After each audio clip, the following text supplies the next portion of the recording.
Hi everybody, this is Rita Hickman with Inspire Massage, and I thought I would do a quick live stream video on our newest topic, the 5 steps of the healership path. So Irma Francis and I are starting on a new project, and the project is the 5 steps of the healership path. And so the first one is called accepting the call, or answering the call. So all you need to do is sit back for a few minutes. This will be about 7-8 minutes, and relax, because the best thing about new information is all you need to do is hang out, be quiet, maybe with a cup of tea, and the information goes right into your head. And it starts to change your subconscious. It starts to change how you see the world, how you look at the world, almost immediately. So if you just take a few minutes, you don't have to do anything else. All you have to do is kind of sit back, relax, and listen to what I'm going to talk about for the next 7 minutes. So, the 5 steps of the healership path, answering the call. Now, answering the call is different for everybody. You know, many people know when they're young exactly what they're supposed to do, whether they're supposed to be healers, whether they're supposed to be, builders. There's a general idea. But some people, like me, don't know what they're meant to do until they're much older. Mainly because, hi Lisa, nice to see you. Mainly because I had a lot of lessons that I had to go through in life first.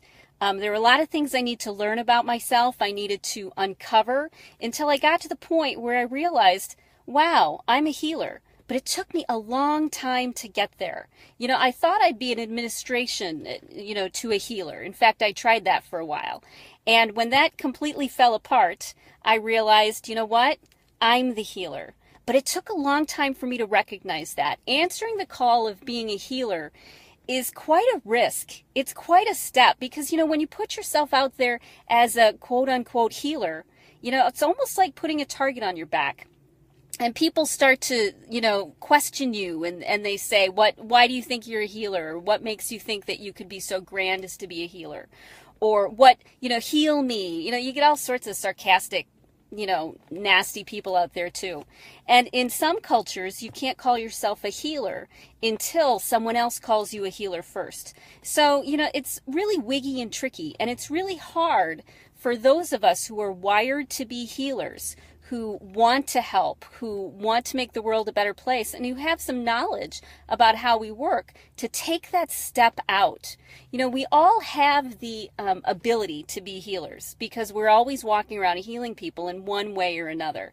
We could be healing them through tough love by being the challenge or the conflict that they need to face, or we can be the healer as creating a safe space so that they can hear themselves think.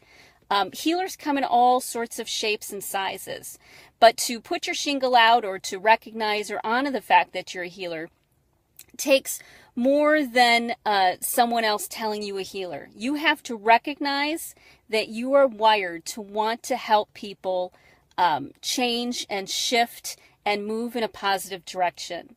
So answering the call, although it seems simple, many are called and only a few answer, that quote, it takes a lot of courage to step out there.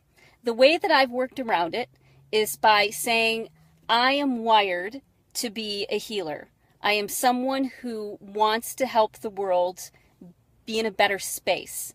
And I can do it through this tool or this technique. Some people may use Reiki, some massage, some psychotherapy, some social work, some just by holding a sacred space or doing ceremony. So putting yourself out there is when you recognize and identify that you are a healer. And if you recognize that in yourself, you've already answered the call.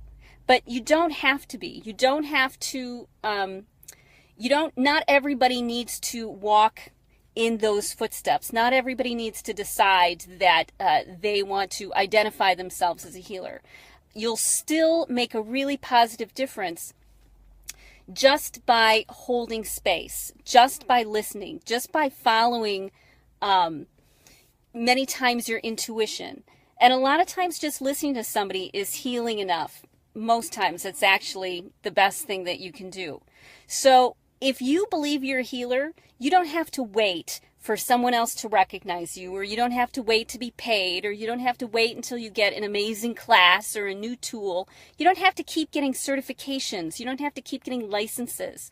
What you need to do is recognize that you are a healer, that that's who you want to be, that's who you're wired to be, and that's the path you want to take.